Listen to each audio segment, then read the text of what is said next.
Hello, everyone. I cannot express how happy I am to be able to participate, albeit virtually, in the second conference of the National Alliance Against Racist and Political Repression, the second conference of this current century. And I should say that with all of the others who are still alive and active after participating in the first instantiation of the Alliance, I feel as if we are bearing witness for those who are no longer with us. I'm thinking about Josephine Wyatt and Claire Dunham and Anne Braden and Claudia Morcom and so many others, but especially Charlene Mitchell, who was our driving force. Unfortunately, her health condition prevents her from being active during this current period. When we initially created the Alliance, we saw the era of the 1970s as unprecedented in the reach of its repression. At that time, as the name of the organization indicates, we clearly understood the interdependency of racist repression and political repression. Today, we have an even deeper appreciation of the centrality of structural racism and the violence it spawns, and the ways in which racism continually produces and extends and exacerbates crises in our society. An already existing crisis in democracy was deepened and intensified by the COVID-19 pandemic. And precisely because of decades of work by dedicated activists who have argued that racism is structural, not primarily attitudinal and individual. Because of that analysis, the devastating impact of this virus on Indigenous, Black, Latinx, and other communities of color was understood by huge numbers of people to confirm the existence of structural racism.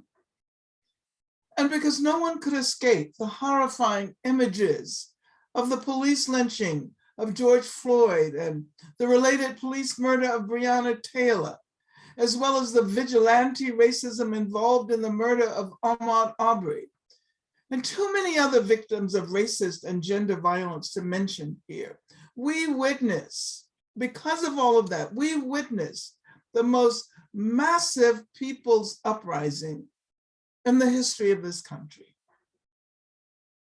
And we should also point out that there were related moments of intensified consciousness regarding the connection between racism and state violence in countries like Brazil and France and occupied Palestine and South Africa.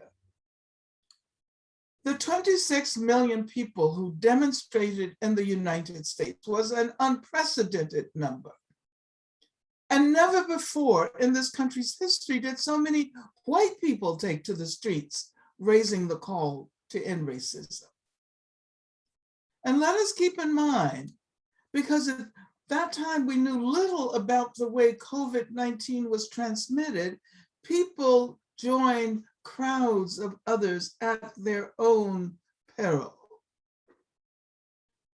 Precisely because of the political realignment that resulted from this new mass consciousness, and especially the impact on millions of Black and brown people and on young working class people, it was possible to evict fascism from the White House and to defeat the agenda of the 45th president, who tried to use the rebellion as a pretext for increasing police violence and for further militarizing the police, and indeed for attempting to directly unleash the military on those who were demonstrating.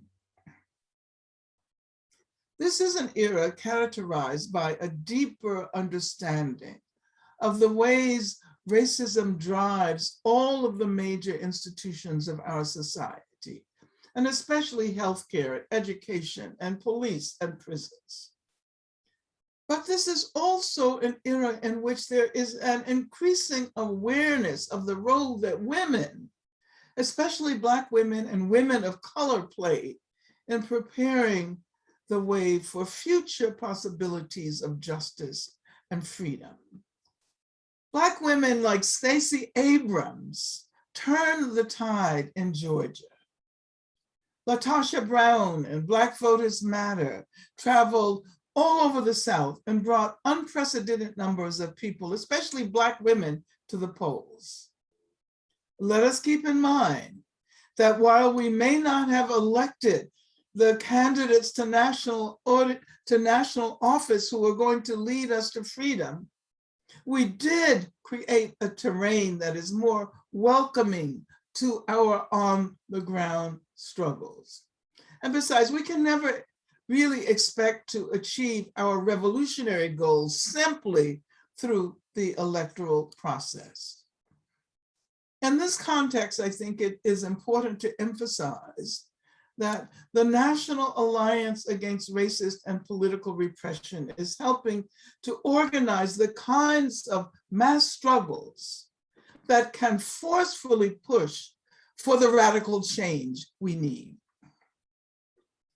The National Alliance Against Racist and Political Repression has helped to build organized and united people's movements throughout the country and has advanced demands to end police violence, mass incarceration, and to free all political prisoners, to free the wrongly convicted, and to free those who populate the country's jails, prisons, and immigrant detention facilities because of the racial capitalism that underlies the global prison industrial complex. And so I want to commend you for seizing the moment in this important historical juncture to rebuild and extend the work of the National Alliance, thus creating viable defense organizations in 20 different cities. That in and of itself is a great people's victory, and I congratulate you for the convening of this national conference to consolidate that victory. Thank you.